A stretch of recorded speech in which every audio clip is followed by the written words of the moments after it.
ನಮಸ್ಕಾರ. ಕಾಫಿ ಆಯ್ತಾ ಸ್ನೇಹಿತರೆ? ಮುಡಾ ಹಗರಣಕ್ಕೆ ಸಂಬಂಧಪಟ್ಟ ಹಾಗೆ ನಿನ್ನೆ ಬಂದಿರುವಂತಹ ಜಡ್ಜ್ಮೆಂಟ್ ಇದೆಯಲ್ಲ, ಅಂದರೆ ತೀರ್ಪು. ಈ ತೀರ್ಪನ್ನು ನೋಡಿದ ಮೇಲೆ ಬಹುಶಃ ಸಿದ್ದರಾಮಯ್ಯನವರಿಗೆ ನಿದ್ದೆ ಬಂದಿರಲ್ಲ. ಯಾಕಂದರೆ ಈ ತೀರ್ಪಿನಲ್ಲಿ ಅಷ್ಟು ಕ್ಲೀನಾಗಿ ಹೇಳಿಬಿಟ್ಟಿದ್ದಾರೆ ಸಿದ್ದರಾಮಯ್ಯನವರು ಎಲ್ಲೆಲ್ಲಿ ತಪ್ಪು ಮಾಡಿದ್ದಾರೆ, ಯಾವ ರೀತಿಯಲ್ಲಿ ಅವರು ತಮ್ಮ ಪ್ರಭಾವವನ್ನು ಬಳಸಿದ್ದಾರೆ ಅಂತಕೊಂಡು ತುಂಬ ಕ್ಲೀನಾಗಿ ನೀಟಾಗಿ ಎಕ್ಸ್ಪ್ಲೈನ್ ಮಾಡಿದ್ದಾರೆ. ಹಾಗಾಗಿ ಸಿದ್ದರಾಮಯ್ಯನವರು ಈಗ ಎದೆ ಡವ ಡವ ಅಂತೇಳಿ ಶುರುವಾಗಿದೆ. ಅವ್ರು ಹೇಳ್ತಾ ಇದ್ದಾರೆ, ನಾನು ನಿರಪರಾಧಿ, ನಂದು ಯಾವುದೇ ರೀತಿ ಇನ್ವಾಲ್ವ್ಮೆಂಟ್ ಇಲ್ಲ, ಇದರಲ್ಲಿ ನನಗೆ ನ್ಯಾಯಯುತವಾಗಿ ಬಂದಿದೆ, ಇದರಲ್ಲಿ ಯಾವುದೂ ಇಲ್ಲ, ನನ್ನ ಲ್ಯಾಂಡನ್ನು ನಾನು ಕಳ್ಕೊಂಡಿದ್ದೇವೆ, ಅದರ ಬದಲಿಗೆ ನಿವೇಶನಗಳನ್ನು ಕೊಟ್ಟಿದ್ದಾರೆ, ಈ ರೀತಿ ಭಾಳಷ್ಟು ವಾದಗಳನ್ನು ಅವ್ರು ಮಂಡಿಸ್ತಾ ಇದ್ದಾರೆ. ಆದರೆ ಸಾಮಾನ್ಯವಾಗಿ ಎಲ್ರಿಗೂ ಗೊತ್ತಾಗ್ತದೆ ಎಲ್ಲಿ ಅವ್ರು ಲ್ಯಾಂಡನ್ನು ಕಳ್ಕೊಂಡ್ರು, ಎಲ್ಲಿ ಅವ್ರಿಗೆ ಲ್ಯಾಂಡ್ ಸಿಕ್ಕಿದೆ. ಇದೆಲ್ಲೂ ನೋಡಿದಾಗಲೇ ಗೊತ್ತಾಗ್ತದೆ ಯಾವ ರೀತಿ ನಡೆದಿದೆ ಅಂತಕೊಂಡು. ಯಾಕಂದ್ರೆ ಒಬ್ಬ ಶ್ರೀಸಾಮಾನ್ಯ ಆದರೆ ಅವರಿಗೆ ಈ ಥರ 14 ಸೈಟ್ಗಳು ಸಿಗ್ತಾ ಇರಲಿಲ್ಲ. ಹಾಗಾಗಿ ಇಲ್ಲಿ ಪ್ರತಿಯೊಂದು ಕಡೆಯಲ್ಲೂ ಕೂಡ ಸಿದ್ದರಾಮಯ್ಯನವರು ಮತ್ತು ಅವರ ಮಗ ಯತೀಂದ್ರ ಕೂಡ ಇನ್ವಾಲ್ವ್ ಆಗಿದ್ದಾರೆ ಅನ್ನೋದು ನಿಚ್ಚಳವಾಗಿದೆ.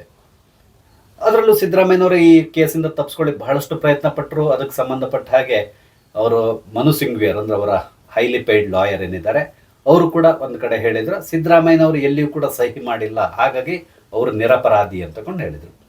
ಅದಕ್ಕೆ ಕೋರ್ಟ್ ತುಂಬ ಚೆನ್ನಾಗಿ ಉತ್ತರ ಕೊಟ್ಟಿತ್ತು. ಅದೇನಂತ ಹೇಳಿದರೆ, ಸಿದ್ದರಾಮಯ್ಯನವರು ಸಹಿ ಮಾಡಬೇಕಂತೇಳಿ ಏನಿಲ್ಲ, ಅವರು ಈ ಎಲ್ಲ ಪ್ರೊಸೆಸ್ ನಡೆಯುವಾಗಲೂ ಕೂಡ ಅವರು ಅಧಿಕಾರದಲ್ಲಿದ್ದರು.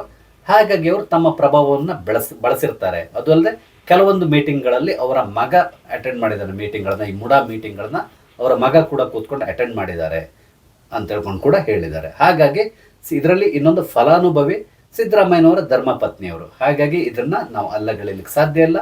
ಹಾಗಾಗಿ ಇದರಲ್ಲಿ ಸಿದ್ದರಾಮಯ್ಯನವರ ವಿರುದ್ಧ ಎನ್ಕ್ವೈರಿ ಆಗಬೇಕಾಗ್ತದೆ ಅಂತ ಹೇಳ್ಕೊಂಡು ಹೈಕೋರ್ಟ್ ಹೇಳಿದೆ. ಇದನ್ನೀಗ ಪ್ರಶ್ನೆ ಮಾಡಿ ಇವರು ಸುಪ್ರೀಂ ಕೋರ್ಟಿಗೆ ಹೋಗ್ತಾರಂತೆ. ಆದರೆ ಸದ್ಯಕ್ಕೆ ಅಲ್ಲಿ ಇರುವಂತಹ ಈ ಜಡ್ಜ್ಮೆಂಟ್ ನೋಡಿದರೆ ಪ್ರತಿಯೊಬ್ಬರಿಗೆ ಅರ್ಥ ಆಗ್ತದೆ ಇದರಲ್ಲಿ ಯಾವ ರೀತಿ ಸಿದ್ದರಾಮಯ್ಯನ ಸಿಲುಕಿಕೊಳ್ಳುವ ಸಾಧ್ಯತೆ ಇದೆ ಅಂತೇಳಿ ಗೊತ್ತಾಗ್ತದೆ.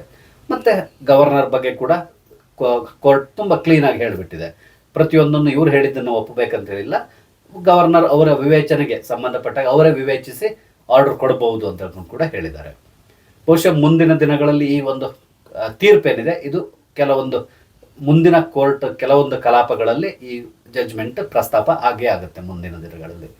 ಒಟ್ಟಾರ ಮೇಲೆ ಸಿದ್ದರಾಮಯ್ಯನವರಂತೂ ಈಗ ಸಿಕ್ಕಾಕೊಂಡು ಬಿಟ್ಟಿದ್ದಾರೆ. ಹಾಗಾಗಿ ಅವರಿಗೆ ರಿಸೈನ್ ಮಾಡಲೇಬೇಕಂತಕೊಂಡು ಅಪೋಸಿಟ್ ಪಾರ್ಟಿಯವರು ಪ್ರೆಷರ್ ಆಗ್ತಾ ಇದ್ದಾರೆ. ಇವತ್ತು ಕೂಡ ಹಲವಾರು ಕಡೆಗಳಲ್ಲಿ ಪ್ರತಿಭಟನೆಗಳು ನಡೀತದೆ. ಆದರೆ ಸಿದ್ದರಾಮಯ್ಯನವರ ಪರವಾಗಿ ಹೈಕಮಾಂಡ್ ನಿಂತಿದೆ ಅಂತೇಳಿ ಹೇಳ್ತಾ ಇದ್ದಾರೆ. ಹಾಗಾಗಿ ನಾನು ಯಾವುದೇ ಕಾರಣಕ್ಕೆ ರಿಸೈನ್ ಮಾಡಲ್ಲ ಅಂತೇಳಿ ಹೇಳ್ತಾ ಇದ್ದಾರೆ. ಅಂದರೆ ನಾನು ಈ ಕುರ್ಚಿಯಿಂದ ಕೆಳಗಡೆ ಇಳಿಯೋ ಪ್ರಶ್ನೆಯೇ ಇಲ್ಲ, ನಾನು ಫೆವಿಕಾಲ್ ಹಾಕ್ಕೊಂಡು ಕೂತ್ಕೊಂಡು ಬಿಟ್ಟಿದ್ದೇನೆ, ಸೊ ನನಗೆ ಕುರ್ಚಿ ನನ್ನ ಕಡೆಯಿಂದ ನನಗೆ ತಪ್ಪಿಸ್ಕೊಂಡು ಬರಲಿಕ್ಕಾಗಲ್ಲ ಕುರ್ಚಿಯಿಂದ ಅಂತಕೊಂಡು ಹೇಳ್ತಾ ಇದ್ದಾರೆ.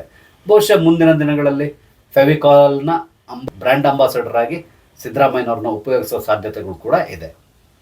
ನೀವು ನೋಡಿರ್ತೀರ ಫೆವಿಕಾಲ್ನ ಅಡ್ವರ್ಟೈಸ್ಮೆಂಟ್ಗಳು ತುಂಬ ಮೀನಿಂಗ್ಫುಲ್ ಆಗಿರ್ತದೆ, ಅಷ್ಟೇ ಜೋಕ್ ಆಗಿ ಕೂಡ ಇರ್ತದೆ. ಅದೇ ರೀತಿಯಲ್ಲಿ ಸಿದ್ದರಾಮಯ್ಯನವರು ಈಗ ಮಾತಾಡ್ತಿರೋದು ಕೂಡ ಅದೇ ಥರ ಇದೆ.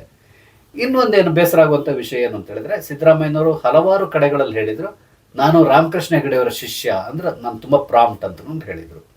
ಆದರೆ ರಾಮಕೃಷ್ಣ ಹೆಗಡೆಯವರ ಮೇಲೆ ಬಂದಂಥ ಒಂದು ಅಪಾದನೆ ಏನು ಅಂತ ಹೇಳಿದ್ರೆ, ಒಂದು ಕಾಲದಲ್ಲಿ ಒಂದು ಫೋನ್ ಟ್ರ್ಯಾಪಿಗೆ ಸಂಬಂಧಪಟ್ಟ ಫೋನ್ ಕದ್ದಾಲಿಕೆ ಪ್ರಕರಣದಲ್ಲಿ ಅವರ ಮೇಲೆ ಅಪಾದನೆ ಬಂದ ತಕ್ಷಣ ಅವರು ರಿಸೈನ್ ಮಾಡಿಬಿಟ್ಟು ಕೆಳಗಡೆ ಇಳಿದ್ಬಿಟ್ಟಿದ್ರು.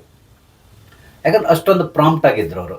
ಇದನ್ನು ಯಾವತ್ತೂ ಕೂಡ ಅಷ್ಟೇ ರಾಮಕೃಷ್ಣ ಹೆಗಡೆ ಜೊತೆ ಬೇರೆ ಯಾವುದೇ ರಾಜಕಾರಣಿಯನ್ನು ನಾವು ಕಂಪೇರ್ ಮಾಡಲಿಕ್ಕೆ ಸಾಧ್ಯ ಇಲ್ಲ. ಅಷ್ಟೊಂದು ಪ್ರಾಮಾಣಿಕವಾದಂತಹ ರಾಜಕಾರಣಿ ಆಗಿದ್ರು ಅವರು.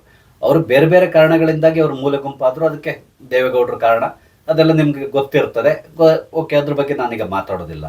ಆದರೆ ಇನ್ನು ಮುಂದಾರು ಇವರು ರಾಮಕೃಷ್ಣ ಹೆಗಡೆ ಶಿಷ್ಯ ಅಂತೇಳಿ ಹೇಳೋದನ್ನು ದಯವಿಟ್ಟು ನಿಲ್ಲಿಸಬೇಕು. ಇವರು ಈಗ ಹೈಕಮಾಂಡ್ ತನ್ನ ಪರವಾಗಿ ನಿಂತಿದೆ ಅಂತಕೊಂಡು ಸಿದ್ದರಾಮಯ್ಯನವ್ರು ಹೇಳ್ತಾ ಇದ್ದಾರೆ. ಆದರೆ ಅವರ ಜೊತೆಯಲ್ಲಿರೋರು ಬಿಡ್ತಾರೆ ಇವ್ರನ್ನ ಈ ಸೀಟ್ನಲ್ಲಿ ಕೂತ್ಕೊಂಡು ಕಂಟಿನ್ಯೂ ಮಾಡಲಿಕ್ಕೆ?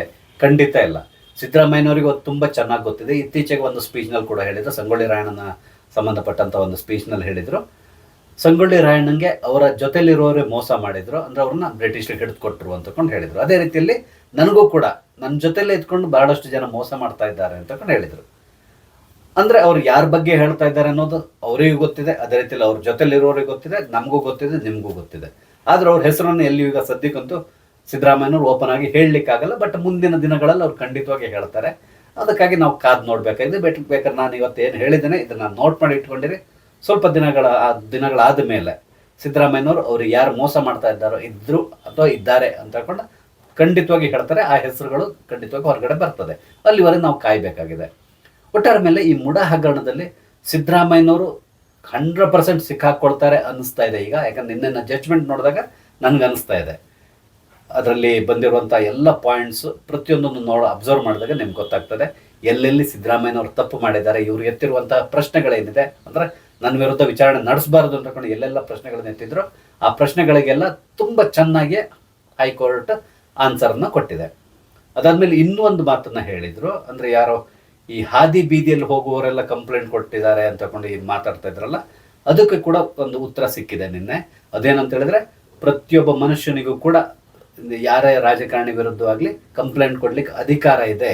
ಆತ ಗವರ್ನರ್ ಹತ್ರ ಹೋಗಿ ಈ ಥರ ಇದೆ ಅಂತಕೊಂಡು ಪರ್ಮಿಷನ್ ಕೊಡಿ ಅಂತೇಳಿ ಕೇಳುವ ಅಧಿಕಾರ ಇದೆ ಅಂತ ಹೇಳಿದ್ಕೊಂಡು ಕೂಡ ಹೇಳಿದರು. ಹಾಗಾಗಿ ಮುಂದಿನ ದಿನಗಳಲ್ಲಿ ಯಾರೇ ಆಗಲಿ ತಮ್ಮ ರಾಜ್ಯದ ಅಥವಾ ನಮ್ಮ ದೇಶದ ಜನರನ್ನ ಈ ರೀತಿಯಲ್ಲಿ ಹಾದಿ ಬೀದಿಯಲ್ಲಿ ಹೋಗುವನು ಅಂತ ಹೇಳ್ಕೊಂಡು ಹೀಯಾಳಿಸುವ ಅವಶ್ಯಕತೆ ಇಲ್ಲ ಅಂತ ಹೇಳ್ಕೊಂಡು ರಾಜಕಾರಣಿಗಳಿಗೆ ತುಂಬ ಚೆನ್ನಾಗಿ ಹೇಳಿದ್ದಾರೆ ಈ ಜಡ್ಜ್ಮೆಂಟ್ನಲ್ಲಿ. ಬಹುಶಃ ವಿಧಾನಸಭೆಯಲ್ಲಿ ಡಾಕ್ಟರ್ ಪರಮೇಶ್ವರ್ ಅವರು ಹೇಳಿದ್ರು ಅನ್ಸುತ್ತೆ, ಹಾದಿ ಬೀದಿಯಲ್ಲಿ ಹೋಗುವವರೆಲ್ಲ ಕಂಪ್ಲೇಂಟ್ ಕೊಟ್ಟ ತಕ್ಷಣ ಇವ್ರು ರಿಸೈನ್ ಮಾಡಬೇಕಾಗ್ತದ ಅಂತ ಹೇಳ್ಕೊಂಡು ಕೂಡ ಕೇಳಿದರು.